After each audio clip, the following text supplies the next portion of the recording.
Gators. Right now, as of for tomorrow, they play Texas A&M in the SEC tournament. Right now, actually, I have it wrong here. They are considered to be the first 4 out right now, not in. I had a typo there. Right now, they're sitting on the bubble as first 4 out, which is unfortunate. We don't want to see that. Again, the Texas A&M game, it's the 8 and 9 seed. That's going to be a big game. In years past, it would be almost a shoo-in, but by us almost losing to Vanderbilt, I honestly don't know.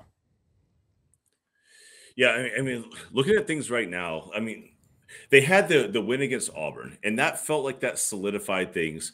And then, they had the Vanderbilt win, which felt a little slippery. Well, there's a lot of slippery, Steve. Yeah. Well, if you're FSU, you've slipped your way right out. So, but I mean, talking about Florida, I mean, they've got a shot here. I feel like they should be in, but there's a lot of good teams out there. There's a lot of good teams, and they have to play well in the tournament.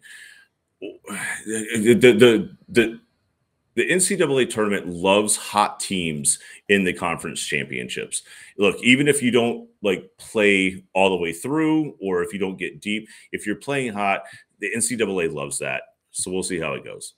Right now, who they've got scheduled for the first 4 is Michigan and BYU is one of the games, Nicholas State and Bryant as another one, Alcorn State and Wright State, and then SMU and Rutgers. I believe we're fighting for that Michigan State and BYU. The other ones I'm pretty sure are locked in.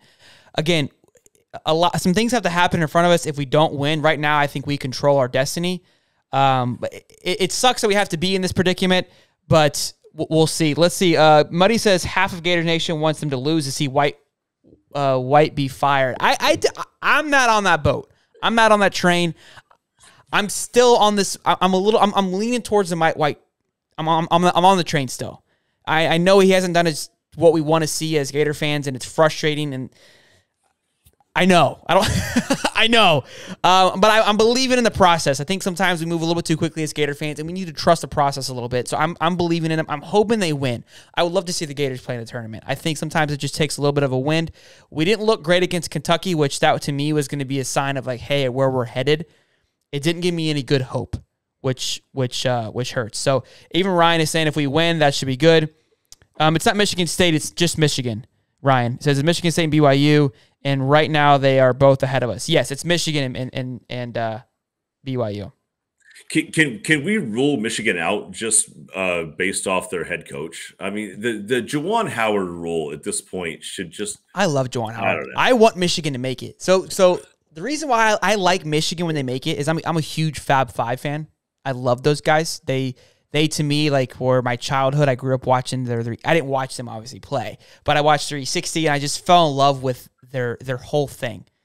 They lost the game. I know. They didn't get it done, but it's just a cool story that these 5 kids came together and dominated. It's just one of those things that I don't know. I just feel like we don't really have that nostalgia or that cool type of team morale anymore because with all the NIL money flying around and all these things, we don't get that cool story. And to me, it was just they changed the game. They had the baggy pants. They kind of just set a wave.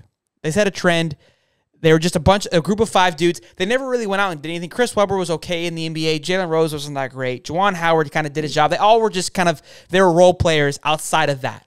But they came together for. Go ahead. Juwan Howard has been an asshole ever since he got to Michigan. And look, That's I love fair. the fact that the guy has a Michigan pride. And I get that. He played there. He's gone through the ringer. He's got an opportunity to be the coach. But he's just kind of been a dick. He's got a little bit of an ego. He's got a little bit of an ego. I don't disagree. And this most recent thing with the fight wasn't the first one. It was there were other altercations with players. I mean, he almost went Woody Hayes on a player from I want to say Iowa or Wisconsin a few years ago. Dude, settle down. Sure. I like the guy. I like the passion, but if you're going to be at the coach level, you're supposed to be the one who suppresses all this nonsense and not just lets it feed on itself.